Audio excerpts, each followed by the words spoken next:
It was a quiet town, one of those places where nothing ever really happened, the kind of place where everyone knew everyone, and the rhythm of life was slow and predictable. But even in such a town, tragedy can strike without warning. Charles knew everyone by name, or at least he thought he did. He worked as a librarian, the sort of person who kept to the shadows, the quiet observer who rarely caused a stir. He had a small, modest house at the end of a winding street, a house he was proud of. And like any man, he had his routine.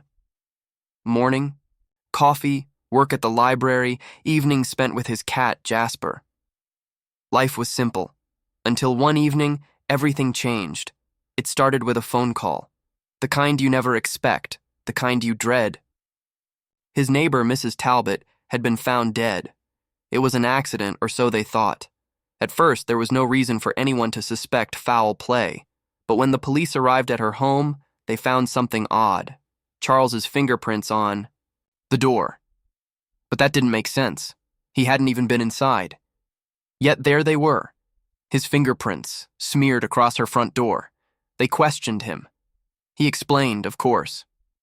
"I haven't seen Mrs. Talbot in days," he said. "We exchanged pleasantries at the mailbox last week, that was it." But the more he explained, the more they seemed convinced. The evidence was piling up against him. His fingerprints, a witness who claimed they saw him leave her house late that night, a neighbor who swore they heard footsteps in the alley. Charles tried to remain calm, but it was hard. He could feel the walls closing in. His friends, who he'd known for years, began to look at him differently. The whispers followed him wherever he went. He was a man of routine, a man who kept to himself. But now, those same quiet traits made him a suspect. As the days passed, he could feel the weight of suspicion pressing down on him. The trial came soon after. His lawyer, well-meaning but inexperienced, could only do so much. The prosecution painted him as a loner, someone capable of violence in his solitude. The witnesses, despite their shaky memories, stood firm. "I saw him leave the house," one said. "His face was pale," another recalled. The defense was weak, filled with what-ifs and maybes. It didn't matter how many times Charles repeated that he had nothing to do with Mrs. Talbot's death. It was all falling apart. In the end, the jury returned a guilty verdict. Manslaughter, they said, a sentence of 10 years. Charles never could understand what went wrong. He thought of all the moments in his life when things had felt right. The soft rustle of the library pages, the warmth of a cup of tea, the hum of his cat purring beside him. But now, those small comforts seemed like distant memories. The trial had torn him apart, piece by piece, and now he faced the possibility of spending a decade behind bars for something he didn't do. In prison, Charles learned to keep his head down. He couldn't fight the system. He had tried that once.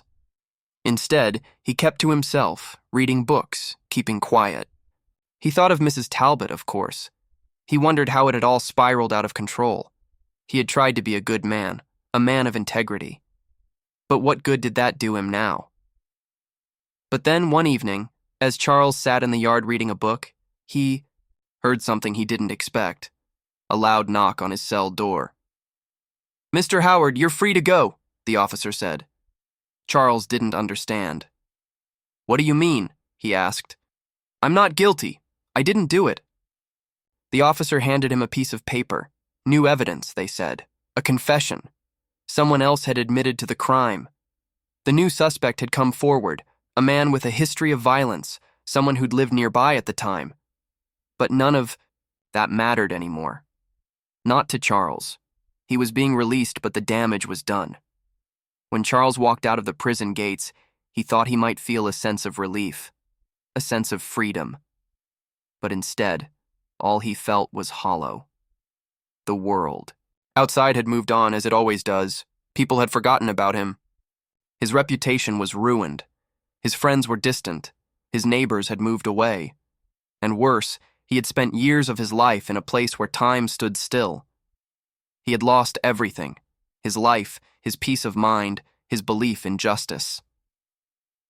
The new Suspect was arrested, but by then it didn't matter.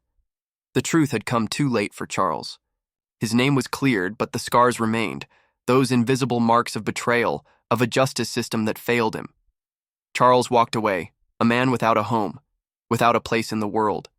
The tragedy wasn't that he had been wrongly accused. It was that, in the end, no one really cared. His story was just another in a long list of forgotten ones. A man who had been lost to the system, and a man who would never be the same again. Some things, it seems, are never meant to be fixed. And some tragedies, no matter how much time passes, remain unsatisfying in their resolution.